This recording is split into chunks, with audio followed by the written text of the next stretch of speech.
Hi guys, I'm Jennifer. I'm with the Breamery, and I'm here today with Teresa Halliburton, and she is with Flower Co. And this is a product that We had it at our restaurant, cheese shop, as well as online for several years now. And they're just the most beautiful handcrafted cracker we've ever seen. And when we have it in stock, it's pretty hard to keep in stock, as I think you have that same problem because they're hard to come by sometimes. So introduce yourself, Teresa, and let us know a little bit about you guys and your company. Sure. So I'm Teresa Halliburton. I'm half of Flower Co. My business partner, Kristen, is the other half. Yeah, we created Flower Co. in 2019. Kristen and I we were attempting to do charcuterie board and grazing table catering. Mhm. We both are really passionate about nature and we're passionate about entertaining and just making things really beautiful and easy. And I'm a big gardener and love to incorporate edible flowers in just about anything I can. And so we were making these beautiful charcuterie boards and grazing tables, and the crackers just seemed to fall a little flat sometimes. Yeah. We put so much effort and intention into everything that goes on a charcuterie board, and it's kind of sad to put just a blank white cracker onto that board. So we wanted to bring new life and beauty into our crackers, and I feel like we've accomplished that. Absolutely, absolutely. And like, are you literally handcrafting each one still? Because like I think I heard that that's part of what you do. Yeah, so the topper is all hand applied. There's really no way around it. Every cracker is hand applied. So And yes. are they baked? Because wouldn't that cook the flowers off, or are you dehydrating? So they are baked. The flowers, the application, it's kind of a trade secret. So I'm Okay. going to keep that to ourselves. But they are baked. So they're applied and then they're baked. So if that gives you a little bit of insight into Yeah. the dill is fresh. It maintains its beautiful color and texture. But some of the other things do not go on fresh. Um, so that kind of helps protect that coloring. And then I know you have other products as well. Like I've known throughout the years that I've ordered from you that you have beautiful flowers that people can purchase if they wanted to say for cocktails or if they wanted to put it on cheese. Like I used to do that with edible flowers. I would put it on top of feta. Yeah. Um, and so you now have a new flower cracker varietal, right? The green, is it green or blue?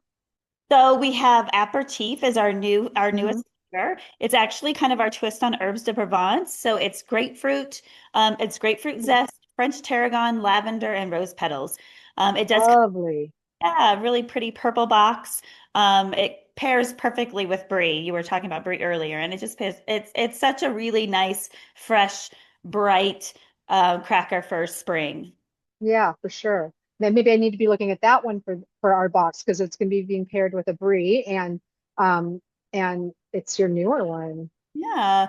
We also have our cocktail and garnishing line. You kind of referenced Hmm. that a little bit. So what we do, we have cocktail cubes and finishing sugars for cocktails. They're essentially a flavored sugar cube. And we use all natural colorants and all natural flavorings. And we mix the petals into the cubes as well, so that as they dissolve, you get a little bit of floral confetti in your drink. But we have lavender, lemon, orange blossom, marigold, and rose vanilla.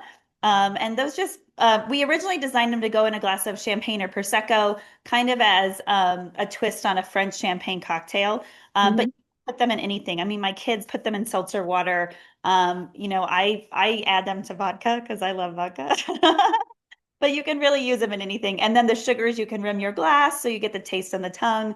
So it's a really nice way to introduce a floral flavor to your cocktails. And then, like you said, we do have petals that you can sprinkle on cheeses or just Hmm. anything that you want elevated. I put mine on dips. Sometimes you serve a dip and doesn't have a great texture. You want something to have a Yeah, like pop. So we also sell the petals as well. Yeah. very cool. Are you guys still making them all by hand? I mean, yes, the cocktail cubes, the sugars, everything's pretty much made by hand. Yes. Uh-huh. Yeah. Yeah, I mean it's so decadent. Everything is so beautiful. Thank you. Do you have other things on tap that you imagine you guys will be putting together at some point? Well, we're kind of dipping our toe into the wheat-free world. Hmm. So we're hoping to possibly launch a wheat-free cracker at some point this year. That's kind of on our horizon. Um, we're kind of playing around with what that's going to look like and what that the flavors are going to be in that. But that's our next goal. That's probably the question we get asked the most is if we have a wheat-free option. So that's kind of what So you say wheat free, but basically you mean gluten free, right? I do mean Or is gluten. there more? As you probably know, the certification process is a really long process. Also, finding a manufacturer that is that doesn't use any wheat for a cracker is a challenge. Yeah. So I think we will start with a wheat-free and then hopefully grow into that gluten-free certification. That's our strategy right now. It may change, but that's kind of what we're thinking at the moment. Yeah. I mean, with it taking that long, maybe there's a path where sourdough is sort of bridges that gap because sourdough can be more easily digested for some people that have gluten sensitivity. Yes, clearly, if you have a full-blown allergy, that's a different thing. But most people really don't have a full-blown celiac issue. Right.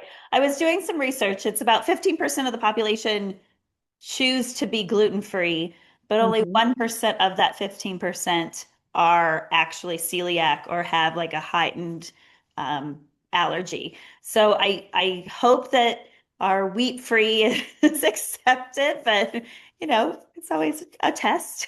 Yeah, it's one of the kinds of crackers that we, um, in general at the store, but also when we've had crackers online, which now we only have really a couple, yours being one of two that we carry at the moment. Um, gluten free, it's kind of hard to get a really good cracker or a bread that's gluten free. They all seem to have like, the seed and the flax crackers are just they don't float my boat. So there's been very few brands that are wheat free, gluten free that pass, the foundation test for being a foundation for cheese or charcuterie. Yes. So I'm looking forward to it because everything you guys have done, it's an excellence. So I imagine that you guys will put your fine stamp of approval on whatever that gluten free cracker is that you come up with. We're giving it a try. So Yeah. neither Kristen or myself are gluten free. So we tend to not gravitate towards those kind of flavors. So it's a new world for us. Yeah. Very cool. All right, and you said you're in Denver, Colorado. Do you guys are you thinking about doing a store or anything? Is this like your guys' full-time occupation? It is our full-time occupation. We have a small retail shop in the Highlands in Denver. Um, Uh-huh. where we carry all of our products, and we also carry other things that we love to entertain with, other products that we really believe in, and we love to support our women-owned businesses and our local What's business. the store called? It's called Flower Co. It is? Okay. Cool. I want to check it out. Yeah, it's on 35th and Tennyson. It's a little postage size stamp size place. It's tiny, but we pack a lot of things in there. Kristen's our buyer, and she does a fantastic job of filling it with just all the beautiful things that you want to entertain with.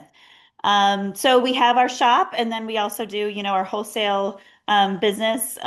We support food service as well, so we supply to hotels and restaurants, and that keeps us pretty busy. Yeah, I bet. We're constantly trying to develop new things and come out with new ways to make edible flowers kind of and nature integrated into our food and our entertaining. That sounds really cool. Yeah. Well, good. Well, I thank you so much for the beautiful work that you're doing and the artistry and the love that you put into your product. It's just, I mean, every element about it is so impressive, and uh, it's hard for us to keep it in stock, as I'm sure you hear that a lot because they're just so lovely. And I'm looking forward to trying your new cracker varietal. Yeah, if you send me an email, I'll send you a sample so you can give it a try. I would love to. Perfect. We'd love that. Yeah. All right. Well, thank you so much for your time today, and we appreciate you and look forward to seeing you sometime again soon. Yeah, thank you so much. It was All wonderful right. talking. You have a great afternoon. You too. Bye-bye. Bye bye.